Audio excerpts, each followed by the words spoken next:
Bueno, el proceso de la animación básicamente empieza desde el punto donde planificamos la idea, ¿cierto?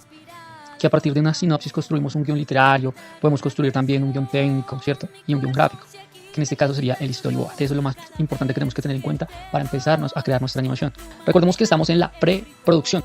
Ahora, lo segundo es el diseño de personajes, ¿cierto? Tenemos que tener en cuenta cómo se van a ver nuestros personajes, cuáles van a ser los colores que los caracterizan, ¿cierto? Los atuendos de esos personajes, sus diferentes accesorios, su ropa. Y para ello se crea una ficha de personaje, que es importantísima porque la vamos a usar como referencia para poder animar. Listo, entonces la ficha de personaje vamos a tener una imagen con las poses de los personajes, ¿cierto? De manera frontal, de manera lateral, de manera 3/4, de espalda, ¿cierto? Entonces eso es lo importante que debemos tener en cuenta en la ficha de personaje, que nos va a servir de referencia para crear nuestra animación. ¿Listo? Entonces también es importante tener muchas referencias, ¿cierto? Crear una especie de mood board, ¿cierto? Donde tenemos las referencias de diferentes personajes, diferentes animaciones.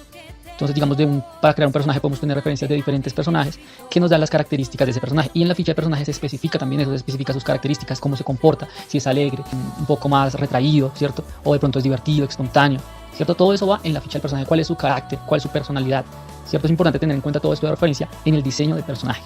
¿Listo? Entonces ya para nosotros crear nuestra animación debemos tener en cuenta para ello, ahora sí vamos a crear nuestro storyboard. El storyboard es donde nosotros vamos a poder plasmar básicamente esos planos, ¿cierto? Que tenemos en mente, ¿cierto? De cómo van a ser las escenas de nuestra animación. Entonces para ello podemos usar el programa Celtix, ¿cierto? Un programa para crear storyboards. Y en este programa podemos crear nuestro storyboard, poner la imagen, poner también las diferentes características, los diferentes tipos de planos, ¿cierto? Que vamos a usar, los movimientos de cámara, los movimientos del personaje. Todo eso va en el storyboard. Después de crear nuestro storyboard, ya nosotros vamos a pensar, bueno, ¿qué tipo de animación es la que vamos a realizar? ¿Cuál va a ser la estética de esa animación? Todo eso lo estamos teniendo en cuenta desde la preproducción, ¿cierto? Para posteriormente, cuando vamos a empezar a hacer la animación, va a ser ya la producción. Entonces aquí vamos a empezar a pensar, bueno, ¿qué tipo de animación podemos nosotros realizar y qué nos puede servir? Entonces, ¿qué tipos de animaciones tenemos? Entonces están animaciones stop motion, ¿cierto? Está la animación cutout, ¿cierto? Está la animación tradicional. Digamos, el stop motion, recordemos que es por lo menos tener un personaje que podemos crear en plastilina y le tomamos fotos, ¿cierto? Y podemos crear nuestra animación a partir de ahí. O podemos crear nuestra animación cutout, que son recortes, ¿cierto? De pronto recortes, creamos un personaje con diferentes recortes y podemos crear nuestra animación de una manera tradicional, que es dibujo a dibujo. ¿Sí? Entonces hacemos un dibujo, luego hacemos otro dibujo, y pues al darle flip, pues vamos a ver la animación, ¿cierto? Entonces ahora también hay de manera digital, ¿cierto? Que podemos hacer nuestra animación de manera digital. Entonces, ¿cómo sería? Hacer la animación tradicional, que es dibujo a dibujo, pero de una manera digital, que se llama tradigital, ¿cierto? Entonces nuestras animaciones dibujamos, digamos, hacemos todos los dibujos, ¿cierto? Dibujándolos, pero de una manera digital, sería tradigital. También podemos hacer la cutout de una manera digital. Hay programas donde nos permite ponerle huesos, ¿cierto? A los diferentes dibujos, y pues podemos animar los personajes de una manera cutout digitalmente. Y también está la animación vectorial, que es un poco parecido al cutout también, pero es más como cuando animamos de pronto los motion graphics, que se ven de pronto un poco en After Effects, ¿cierto? Que cogemos, digamos, hacemos un dibujo con vectores, ¿cierto? Que de pronto lo hacemos en Illustrator, y luego esos vectores los empezamos con las diferentes herramientas que tiene el programa, empezamos a modificar esos vectores. Entonces ya sería una animación vectorial, ¿cierto? O una animación 3D, que sería ya utilizar un programa 3D como Maya, como Blender, y pues en nuestro entorno 3D crear nuestra animación. Entonces debemos tener eso en cuenta en la planificación, así como los diferentes estilos que queremos darle a nuestra animación. Todo ello tenemos que tenerlo en cuenta de esto en la preproducción, ¿cierto? Que es la primera parte de la preproducción de la animación. Entonces, bueno, después de ello vamos a tener en cuenta algo importante, que va a ser el flujo de trabajo. Listo. Entonces, en el paso anterior decíamos que los diferentes tipos de animación era stop motion, cutout tradicional, vectorial, tradigital, 3D, pero recordemos que también podemos hacer una especie de unión, ¿cierto? Entonces podemos trabajar en una misma animación diferentes técnicas, ¿cierto? Entonces podemos trabajar en una animación 3D, pero también podemos trabajar tradicional, ¿cierto? Hacer como una especie de unión entre ellas. Ejemplo, por lo menos podemos poner un ejemplo, los fondos hacerlos en 3D, pero los personajes, ¿sí? Hacerlos de modo tradicional. Los fondos, que es algo como más inorgánico en 3D, lo que la utilería, lo que son los accesorios, un ejemplo, un carro, pero digamos un personaje, ya que es más orgánico, un animal, no sé, una planta, ¿cierto? Los podemos hacer de manera tradicional. Y digamos ya lo que son, digamos, los efectos, como el fuego, el agua, podemos hacerlo estilo CGI, ¿cierto?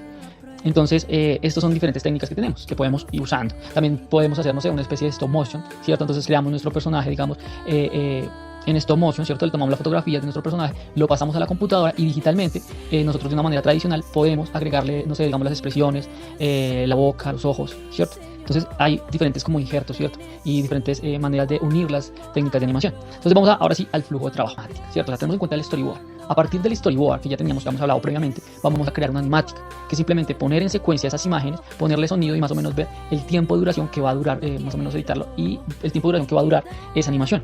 Vamos a empezar a ya trabajar sobre esa animática que tenemos como referencia. Listo, entonces partiendo de la animática vamos a hacer, lo primero que vamos a hacer es, vamos a trabajar, de este modo vamos a trabajar de una manera tradigital. Entonces voy a trabajar de una manera tradigital y aquí, utilizando el programa TOV Paint, yo voy a crear un road, ¿sí? Un road que es como un boceto de la animación, que va a ser mi primer road, ¿cierto? En mi flujo de trabajo, lo primero que voy a empezar a crear para animar ya en la producción es el road, ¿cierto?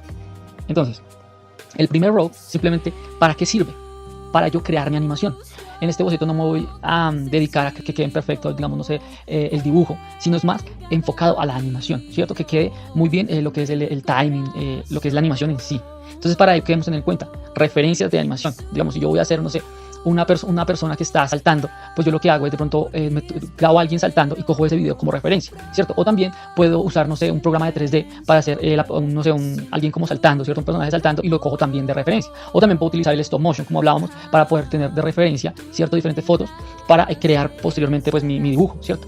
O también, pues hay diferentes referencias en internet, un video, descargamos un video de alguien saltando de pronto en YouTube y ahí ya tenemos una referencia. Entonces es importante tener en cuenta la referencia. Ahora, ¿qué es importante tener en cuenta para crear este robo, esta animación? Los principios de animación, que son muy importantes. Recordemos que hay principios de la anticipación, ¿cierto? Que hay principios de puesta en escena, ¿cierto? De squash and stretch, ¿cierto? Y entonces en esos principios de animación hay que tenerlos en cuenta en nuestra animación, ¿listo? Entonces para ello para empezar a crear nuestro robo, nuestra animación, lo primero que vamos a tener en cuenta es, digamos, yo en este caso la creo de una manera tradicional, ¿cierto? Entonces ¿qué voy a hacer? A tener en cuenta dos cosas, ¿cierto? Con base a los principios de animación. Si voy a crear esta animación tradicional de una manera de acción directa, por acción directa o pose a pose, ¿cierto? Pose a pose es que yo, digamos, creo una pose y luego la pose inicial y luego creo la pose final y ya luego después empiezo a crear los fotogramas intermedios, ¿cierto? Los in between, ¿cierto? Eso sería pose a pose.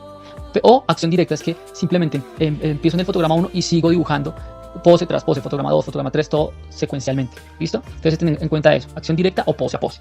Ya teniendo en cuenta si es acción directa o es pose a pose, entonces ya empezamos a animar. Ahora, ¿yo qué hago? ¿Cierto? Y mi flujo de trabajo es que yo, digamos, algunas partes del personaje las animo de forma pose a pose y otras por acción directa. Digamos, el cuerpo lo animo pose a pose, ¿cierto? Digamos, el cuerpo, un ejemplo de un gato, un gato que está saltando. Entonces animo el gato saltando, pose a pose, pero digamos lo que es la cola o lo que es un accesorio, digamos si el gato tiene un cascabel, ¿cierto? Un collar, entonces yo lo animo por acción directa, ¿cierto? Entonces aquí también en la animación debemos tener en cuenta cosas importantes para crear nuestra animación pose a pose, que son los charts, que son pues esas líneas guía, donde podemos, ese esquema guía, perdón, donde podemos poner los diferentes, pues cómo va nuestra animación, cuál es nuestro dibujo principal, cuáles son nuestros key principales y cuáles son nuestros intermedios, ¿cierto?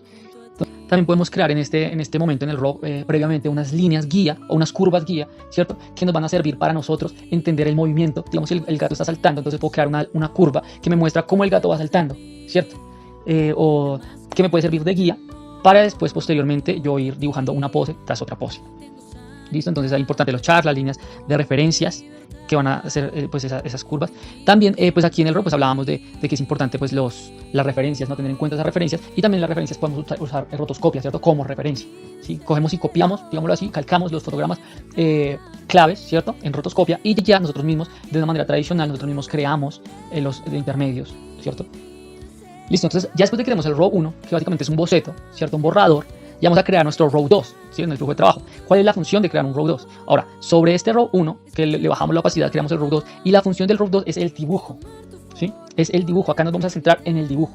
Ya en el RAW 1 nos centramos en la animación, que quede bien, ahora nos vamos a centrar en el dibujo, ¿sí? Entonces ahora ya que se vea que es un gato saltando, que se vea que es una persona saltando, una persona caminando, que se vea que nuestro personaje, el personaje que nosotros creamos en el diseño de personajes, es el que está ahí interactuando, está haciendo esa acción.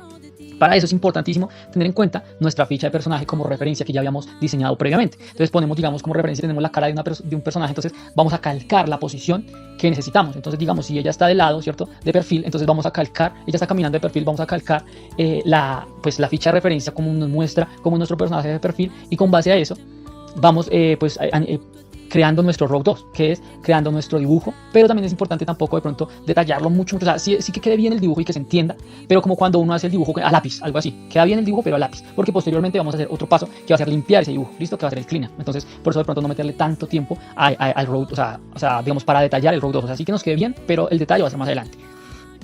Entonces recordamos que aquí es importante tener en cuenta las referencias de las poses, ¿cierto? De nuestra ficha de personaje. Bueno, ahora después de eso, ya que tenemos el RAW 2, vamos a crear un layout, ¿Cuál va a ser el layout? El layout es un video como referencia de la animación final que nos va a quedar. Entonces ese layout vamos a coger el RAW 2 y vamos a poner las diferentes escenas que creamos, digamos, que tenemos en el de RAW, ¿cierto? En blanco y negro, y vamos a crear nuestro layout para ver cómo están funcionando todas entre sí y cómo se va a ver nuestra animación previamente. Si necesitamos corregir algo antes de colorearlo, pues lo podemos hacer ahí, ¿cierto? Con base pues a este layout, ¿cierto? Entonces el layout nos permite, es más avanzado que la animática, ¿cierto? Porque el layout ya tenemos nuestra animación, nuestro personaje, ¿cierto? Como un boceto ya lo podemos ver animado, ¿cierto? Pero previamente al color, ¿cierto? Para poder identificar qué podemos arreglar, cómo está nuestra animación, ¿listo? Es un video referencia de cómo se ve nuestra animación hasta ahora, ¿listo? Listo, ahora sí pasamos al cleanup, ¿cierto? Entonces en el cleanup es limpiar ese RAW 2, ¿sí? Nuestro segundo RAW, que fue el basado en el RAW de dibujo. Entonces nuestro cleanup, vamos a utilizar, pues yo utilizo el Clip Studio Paint para crear nuestro cleanup porque tiene una herramienta que me gusta mucho, que es la herramienta curvas. Entonces con esta herramienta yo lo que hago es crear la silueta o el contorno del personaje, ¿cierto? El contorno, y ya con un pincel que se parece a esos pinceles como de manga, ¿sí? Como del manga, ya puedo crear mis líneas que van a ser internas, que son con más detalle, que son internas del personaje, ¿sí? Entonces con la herramienta curvas hago la silueta, ¿cierto? Del RAW, y ya lo que son, digamos, los detalles, las líneas internas, ¿cierto? Las líneas de detalle de la ropa, todo eso, la creo con ese pincel que le da ese toque un poco más artístico, más estilo manga, ¿listo? Y también aquí ya vamos a empezar a hacer las cosas por capas. El cuerpo del personaje va a estar, digamos, el cuerpo en una capa, que va a ser la base del personaje, ¿cierto? Digamos, la ropa en otra capa, ¿cierto? Entonces voy a hacer la ropa en otra capa y los accesorios en otra capa y, digamos, el cabello en otra capa, ¿sí? Por capas. ¿Por qué? Porque ya partiendo de eso vamos nosotros a empezar a trabajar las diferentes animaciones. Entonces puede que el cabello no se mueva de la misma manera que el cuerpo, ¿cierto? Entonces el cabello por eso lo vamos a animar de una manera, el cuerpo de otra manera. Todo se anima de una manera diferente, ¿cierto? Según las técnicas de animación, los principios de animación. Entonces por eso vamos a utilizar una capa por cada una de estas. Recordemos que nosotros habíamos creado todo por capas. Cada capa va a estar dentro de una carpeta, entonces vamos a tener la carpeta del cuerpo, la carpeta del cabello, la carpeta de los accesorios, la carpeta de la ropa, y entonces en cada carpeta va a haber su respectivo cleanup para posteriormente crear el color y después las sombras, todo va a ir en la misma carpeta. Ahora, importante también crear un color base. Entonces para colorear, ¿qué vamos a hacer? Crear un color base. Entonces nosotros creamos, digamos, ejemplo, el color del cuerpo del personaje. Entonces creamos un color base, que va a ser el color base que tiene pues, el personaje, digamos, el color de la piel. Y después ponemos el resto de colores que se van añadiendo encima, ¿cierto? Para de pronto evitarnos que de pronto nos falte una parte sin colorear o que de pronto se nos vea el fondo, ¿cierto? Y ya con base a después empezamos a colorear cada parte, ¿listo? Hay algo que podemos hacer también aquí, es que podemos duplicar el cleanup, en la carpeta de cleanup la podemos duplicar y ponerle un efecto de gaussiano, de desenfoque, para que nos dé un estilo también como de anime, ¿no? Entonces ya después de pasar del color en la misma carpeta, ¿cierto? Ahora vamos a pasar a crear nuestra sombra. Entonces podemos crear nuestra sombra. ¿Cómo? Entonces hay una manera que pues la manera de estilo anime como ellos crean las sombras, que es delineando, ¿cierto? Creándole pues las líneas, ¿cierto? Las diferentes líneas, azules para las sombras, naranja para las luces y luego con el gotero, ¿cierto? Van rellenando esas, pues las sombras, las luces, pero lo hacen dibujo por dibujo, ¿cierto? Que es la técnica como hacen en el anime. Largo este proceso, entonces por eso yo tengo, digamos, diferentes técnicas que uso dependiendo del programa. Entonces el programa de Premiere básicamente se superpone la sombra y pues nos crea ese efecto, ¿cierto? De sombras también. Podemos usar el programa también de Blender también, ¿cierto? Duplicando el plano y creando también un efecto de sombra. También se puede utilizar, hay un efecto también en el After Effects que crea sombras, ¿cierto? Sobre los dibujos. Entonces se pueden usar diferentes maneras de crear la sombra, ¿cierto? Para que sea un poquito más rápido. Si nosotros podemos crear una capa de sombras, coloreamos como la sombra donde va, ¿cierto? Y simplemente le ponemos efecto como gaussiano, ¿cierto? Pero también hay un efecto que me gusta mucho que es en After Effects, que es pues manualmente crear pues con los diferentes vectores, ir moviendo, pues se crean los diferentes vectores, ¿cierto? O sea, las diferentes figuras de la sombra y luego se va animando, ¿cierto? Se va animando la sombra, pues fotograma a fotograma. Entonces, pues también es una manera un poquito más rápida también de crear las sombras, ¿no? O sea, ya depende pues el estilo y lo que queramos pues formar. Pues también hay que tener en cuenta que es importante que hay diferentes técnicas de esa animación que podemos también trabajar para animar pues las diferentes partes de ese personaje. Entonces, digamos, como decía, podemos utilizar, digamos, la técnica de cutout para, digamos, usar la técnica de huesos para animar de pronto el cabello, ¿cierto? O de pronto los accesorios, ¿cierto? Podemos utilizar también, por eso la dividimos también en capas, ¿cierto? Entonces podemos utilizar la técnica de vectorial para animar también el cabello, los accesorios, diferentes partes del cuerpo. Por lo menos en el OpenToonz hay una herramienta que es como crea una malla y a partir de esa malla pues nos da una malla que ya podemos empezar a mover, a animar. Entonces pues me parece que es una técnica que es importante tenerla en cuenta, que la podemos usar para agilizar pues nuestro flujo de trabajo. Listo, ahora ya pasamos a la edición, ¿cierto? De nuestra animación y los que serían nuestros efectos en After Effects. Renderizamos nuestra animación en en secuencia de imágenes, ¿cierto? Y pues lo enviamos al After Effects. En el After Effects es donde nosotros como que creamos esa composición final, ¿cierto? Como que empezamos a componerlo antes de la edición, ¿no? Empezamos a componerlo para que nos quede pues más profesional, si tenga una mejor estética, y nos dedicamos más que todo a la estética. Y en el After Effects, ¿qué vamos a hacer? Ahí vamos a ponerle efectos como son, digamos, texturas, para darle un diferente estilo a la animación, o podemos darle efectos como las luces, ¿cierto? Que se vea un poco más resplandeciente. Ahí podemos crear todo ese tipo de efectos. También si necesitamos el fuego, no sé, de pronto el agua, o el viento. Bueno, podemos crear efectos y ir aportando con los efectos de programas After Effects. O también hay un programa que se llama Particle Illusion, entonces también podemos crear efectos ahí, ¿cierto? Y añadirle esos efectos. Y luego ya después de todo esto, ya pasamos a la edición, ¿cierto? La edición final, que ya en la edición es donde nosotros, ¿qué vamos a hacer? Nosotros vamos a juntar el sonido, sonidos incidentes, ambiente, precisamente pues para aportar muchísimo a todo lo que a la animación, a la imagen. Y pues allí, nosotros qué vamos a hacer, nosotros vamos a también, podemos de pronto poner un video de humo, ¿cierto? Un efecto de humo, un efecto de granizo, ¿cierto? Vamos a superponer esos, digamos, videos estilo mate, digámoslo así, para que aporten a la animación. También podemos poner flares, podemos poner luces, lights, bueno, un montón de cosas, efectos de sonido. También podemos hacer corrección de color, poner un degradado. Todo esto pues lo podemos ir trabajando. Animación ya en la postproducción, esta ya sería la producción final. Entonces básicamente este es el flujo de trabajo.